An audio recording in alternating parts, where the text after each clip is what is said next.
Hi all, welcome to electrical എഡ്യൂസ് ഓൺ. ഇപ്പോൾ നമ്മളെ KWIയുടെ എക്സാം ആണല്ലോ, തിങ്കളാഴ്ചയാണ് എക്സാം വരുന്നുണ്ടാവുക. അപ്പൊ അതിലെല്ലാവരുടെയും പ്രിപ്പറേഷൻ ഒക്കെ നന്നായിട്ട് പോകുന്നുണ്ടെന്ന് വിചാരിക്കുന്നു. അപ്പൊ നമ്മളിപ്പോ ഒരു ബ്ലൂ പ്രിന്റുമായിട്ടാണ് നമ്മളിപ്പോ വന്നിട്ടുള്ളത്. അപ്പോ നിങ്ങൾ കൃത്യമായിട്ട് അവിടെ പഠിച്ചു, അതേപോലെ കൃത്യമായിട്ട് അവിടെ റിവിഷൻ ചെയ്യൂ. അങ്ങനെയുള്ളവരെന്ത് ഈ ലാസ്റ്റ് മിനിറ്റിൽ ഈ ഒരു കാര്യങ്ങളൊക്കെ ഒന്ന് ജസ്റ്റ് ഒന്ന് ഓർത്ത് വെക്കുക. ഓക്കെ, ഒന്നും കൂടി ഒന്ന് റിവൈസ് ചെയ്യണമെങ്കിൽ ഈ ഒരു ഇമ്പോർട്ടന്റ് ആയിട്ടുള്ള ടോപ്പിക്സ് ഒന്ന് റിവൈസ് ചെയ്യുക. പിന്നെ അത് കൂടാണ്ട് ഈ ഒരു ക്വസ്റ്റ്യൻസ് കൂടി ഒന്ന് റിവൈസ് ചെയ്യുക എന്നുള്ളതാണ് അൾട്ടിമേറ്റ് ആയിട്ട് ശ്രദ്ധിക്കേണ്ട ഒരു കാര്യം.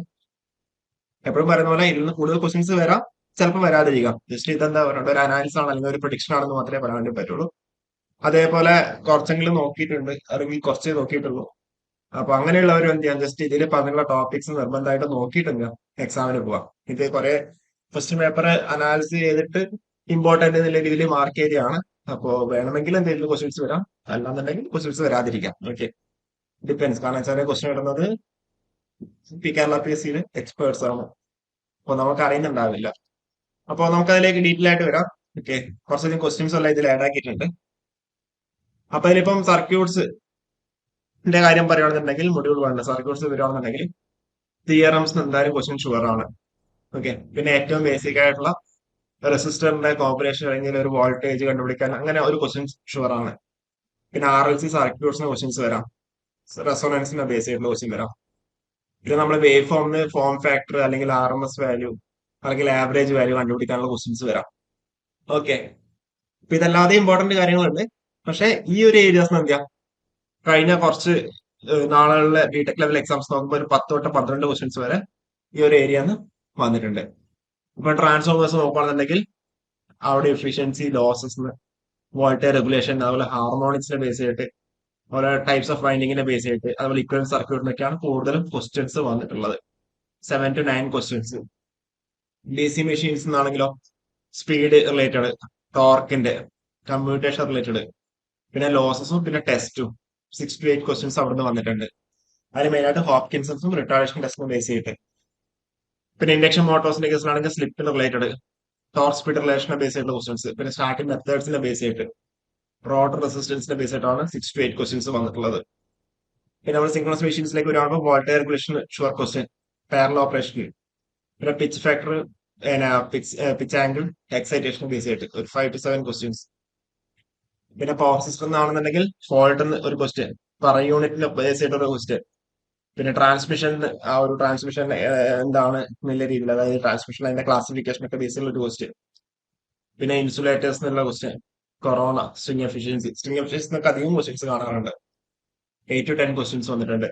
കൺട്രോൾ സിസ്റ്റം ആണെങ്കിൽ ട്രാൻസ്ഫങ്ഷൻ, അതുപോലെ ബ്ലോക്ക് ഡയം റിഡക്ഷൻ അല്ലെങ്കിൽ ട്രാൻസ്ഫങ്ഷൻ എന്നുള്ള അൾട്ടിമേറ്റ് ആയിട്ട്, പിന്നെ സ്റ്റെബിലിറ്റി, പിന്നെ ഡാമ്പിംഗ് റിലേറ്റഡ്, പിന്നെ എറർ കോൺസ്റ്റന്റ് ഒക്കെ, അതായത് RH, പിന്നെ നമ്മൾ RH റേറ്റിനൊക്കെ ബേസ് ചെയ്ത് ക്വസ്റ്റ്യൻസ് വരും. 4 to 6 ക്വസ്റ്റ്യൻസ് ആണ് ഈ ഒരു ഏരിയാസ് കൂടുതലായിട്ട് വന്നിട്ടുള്ളത്. പിന്നെ ഡിജിറ്റലിനാണെന്നുണ്ടെങ്കിൽ logic gates, Boolean simplification, multimux, counters, encounters, ADC, DAC, 6 to 8 questions areas വന്നിട്ടുണ്ട്. പിന്നെ മൈക്രോപ്രൊസസറിന്റെ കേസിലാണെങ്കിൽ ഇൻസ്ട്രക്ഷൻസ്, അതേപോലെ addressing mode, timing diagram, memory related, interrupts related, 4 to 6 questions. Measuring instruments എന്നോ CTPT കൺസെപ്റ്റിനെ ബേസ് ചെയ്തിട്ട് വാട്ട് മീറ്റർ, എനർജി മീറ്റർ, അതുപോലെ errors, potentiometer, അങ്ങനെയൊക്കെയാണ് കൂടുതൽ ക്വസ്റ്റ്യൻസ് വന്നത്. 3 to 5 ക്വസ്റ്റ്യൻസ് വന്നിട്ടുണ്ട്. പിന്നെ മാഗ്നറ്റിക് സർക്യൂട്ട്സ് ആണെന്നുണ്ടെങ്കിൽ flux related, related, coupling coefficient related question വന്നിട്ടുണ്ടായിരുന്നു. ഹിസ്റ്ററിസിസ്, പിന്നെ റിലക്ടൻസ്, 5 to 6 ക്വസ്റ്റ്യൻസ്. പിന്നെ നമ്മളെ പവർ ഇലക്ട്രോണിക്സ് അല്ലെങ്കിൽ ഇലക്ട്രോണിക്സ് പറയുകയാണെങ്കിൽ പവർ ഇലക്ട്രോണിക്സ് ഡീറ്റെയിൽ ആയിട്ട് നോക്കിയില്ല. ഡയോഡിന് ഒരു ക്വസ്റ്റ്യൻ ഉണ്ടായിരുന്നു, BJT, FET, ക്യാര, പിന്നെ ഒപാമ്പിനെ ബേസ് ചെയ്തിട്ട് ബയാസിംഗിന്റെ ക്വസ്റ്റ്യൻസ്. ഓക്കെ, പിന്നെ ഒപാമ്പിന്റെ ക്വസ്റ്റ്യൻസ് 3 to 5 ക്വസ്റ്റ്യൻസ് വന്നിട്ടുണ്ട്. പിന്നെ നമ്മൾ കുറച്ചുള്ള സ്വിച്ച് ഗിയർ പ്രൊട്ടക്ഷൻ സ്പെസിഫൈ ചെയ്ത് പറയുകയാണെന്നുണ്ടെങ്കിൽ സർക്യൂട്ട് ബ്രേക്കറിന് ഷുവർ ക്വസ്റ്റ്യൻ, റിലേഷൻ ആ ഒരു ഇക്വേഷൻ ബേസ് ലോസ്, MCB, പിന്നെ fault, symmetrical components, 3 to 5 questions ഈ ഒരു ഏരിയാസ് വന്നിട്ടുണ്ട്. പിന്നെ വീണ്ടും ഒന്നും കൂടി ഒന്ന് സബ് ടോപ്പിക്കിലേക്ക് പോവുകയാണെന്നുണ്ടെങ്കിൽ നമ്മൾ നേരത്തെ പറഞ്ഞ സർക്യൂട്ട്സ് ആണെന്നുണ്ടെങ്കിൽ ഓംസ് ലോ എന്ന് ക്വസ്റ്റ്യൻസ് വന്നിട്ടുണ്ട്, അതുപോലെ KCL, KVL, പിന്നെ നമ്മൾ നേരത്തെ പറഞ്ഞ പോലെ തിയറംസ്. പിന്നെ ട്രാൻസ്ഫോമേഴ്സിലേക്ക് ആണെങ്കിൽ EMF equation, efficiency, voltage regulation, OCSC test, പിന്നെ ലോസസ്, പിന്നെ ഓട്ടോ ട്രാൻസ്ഫോമർ ഒരു ക്വസ്റ്റ്യൻ. പിന്നെ പവർ സിസ്റ്റം ആണെങ്കിലോ per unit system, fault analysis, transmission efficiency, പിന്നെ insulators, DC machine, speed control, torque, efficiency, അതൊക്കെ ടെസ്റ്റിങ്. ഇൻഡക്ഷൻ മോട്ടർ ആണെങ്കിലോ സ്ലിപ്പ്, ടോർക്ക് സ്പീഡ് കയറാം, starters, rotor റെസിസ്റ്റൻസിൽ ഒരു ക്വസ്റ്റ്യൻ, ലോസസ് എന്നുള്ള രീതിയിൽ. ഓക്കെ. പിന്നെ നമ്മളെ സിംഗ്ലസ് മെഷീൻസിനാണെങ്കിലോ EMF ഇക്വേഷൻ ബേസ് ചെയ്തിട്ട് വാട്ടർ റെഗുലേഷൻ, സിംഗ്രണൈസേഷൻ മെത്തേഡ്. ഡിജിറ്റൽ ആകുമ്പോൾ logic gates, Boolean simplification, encoders, decoders, mux counters.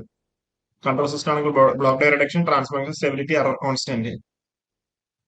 Magnetic circuit, MMF reluctance, hysteresis loss.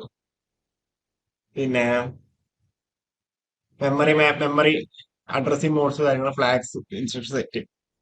Okay. അപ്പൊ ഇത്രയാണ് നിങ്ങൾ എന്ത് ചെയ്യുക കൂടുതലായിട്ട് ഫോക്കസ് ചെയ്യുന്ന സബ് ടോപ്പിക്സ്. ഓക്കെ. ഞാൻ പറഞ്ഞത് ഇതൊക്കെ ക്വസ്റ്റ്യൻസ് വേണമെങ്കിൽ വരാം, വരാതിരിക്കാം, പക്ഷെ സാധ്യതകളാണ് പറയുന്നത്. പിന്നെ എന്ത് ചെയ്യാം, നമ്മൾ ഇതേപോലെ നമ്മുടെ എന്തുകൊണ്ട് മാക്സിമം പവർ ട്രാൻസ്ഫർ തിയറം ഇതിന്റെ ബേസ് ആയിട്ടുള്ള ഇതിന്റെ ഒരു ക്വസ്റ്റ്യൻ ഉണ്ട്. ആ നെറ്റ്വർക്ക് തിയറംസിൽ വരുന്നതാണ്. അത് നമ്മൾ KCBAയിലും യൂണിവേഴ്സിറ്റി ഐയിലൊക്കെ എന്താ റിപ്പീറ്റ് ആയിട്ട് ചോദിച്ച് കണ്ടൊരു ക്വസ്റ്റ്യൻ ആണ്. സംഭവം എന്താ ഈസി ആയിട്ടുള്ള ഒരു ക്വസ്റ്റ്യൻ തന്നെയാണ്. പിന്നെ നമ്മളെ ഫോം ഫാക്ടറിനെ ബേസ് ആയിട്ടുള്ള ഒരു ക്വസ്റ്റ്യൻ ഔട്ട് ഷുവർ ആണ്. പിന്നെ ഇൻഡ്യൂസ്ഡ് EMF റിലേറ്റ് ചെയ്ത ഒരു ക്വസ്റ്റ്യൻ. ഓക്കെ. പിന്നെ കപ്ലിംഗ് കോഎഫിഷ്യന്റിനെ ബേസ് ആയിട്ടുള്ള ഒരു ക്വസ്റ്റ്യൻ. കാരണം എന്താ KCBAക്ക് യൂണിവേഴ്സിറ്റി ഐക്ക് ഒക്കെ എന്താ റിപ്പീറ്റ് ആയിട്ട് ചോദിച്ചിട്ടുണ്ട്. ഓക്കെ. അതേപോലെ കറണ്ടർ വോൾട്ട്, RLCD സർക്യൂട്ടിനെ ബേസ് ചെയ്തിട്ടുള്ള ഇതേപോലെ കുറെ ക്വസ്റ്റ്യൻസ് നമ്മൾ ഇവിടെ ആഡ് ആക്കിയിട്ടുണ്ട്. അപ്പോൾ നിങ്ങൾക്ക് ഈ ഒരു PDF നിങ്ങൾക്ക് ഇവിടെ ഡൗൺലോഡ് ചെയ്ത് എടുക്കാൻ വേണ്ടി പറ്റുന്നുണ്ടാവും. ഞാൻ അതിന്റെ ജസ്റ്റ് ഗൂഗിൾ ഫോം ഇവിടെ ആഡ് ആക്കാം. ഓക്കെ. അപ്പോൾ ഗൂഗിൾ ഫോം ആഡ് ആക്കി കഴിഞ്ഞാൽ നിങ്ങൾ അത് ജസ്റ്റ് ഫില്ല് ചെയ്യുക. ബേസിക് ഡീറ്റെയിൽസ്, ഫോൺ നമ്പർ ഇല്ല, ജസ്റ്റ് നെയിമും മെയിൽ ID, റിപ്പീറ്റേഷൻ നമ്മൾ എത്ര പേരൊക്കെ ഡൗൺലോഡ് ചെയ്യുന്ന കാര്യങ്ങളൊക്കെ അറിയാൻ വേണ്ടിയിട്ടാണ്. അപ്പോൾ ഡൗൺലോഡ് ചെയ്തെടുത്തിട്ട് നിങ്ങൾക്ക് PDF കിട്ടുന്നുണ്ടാവും. ഓക്കെ. അപ്പോൾ കൂടുതൽ അപ്ഡേറ്റ്സ് ആയിട്ട് വീണ്ടും കാണാം. ഓക്കെ. Thank you.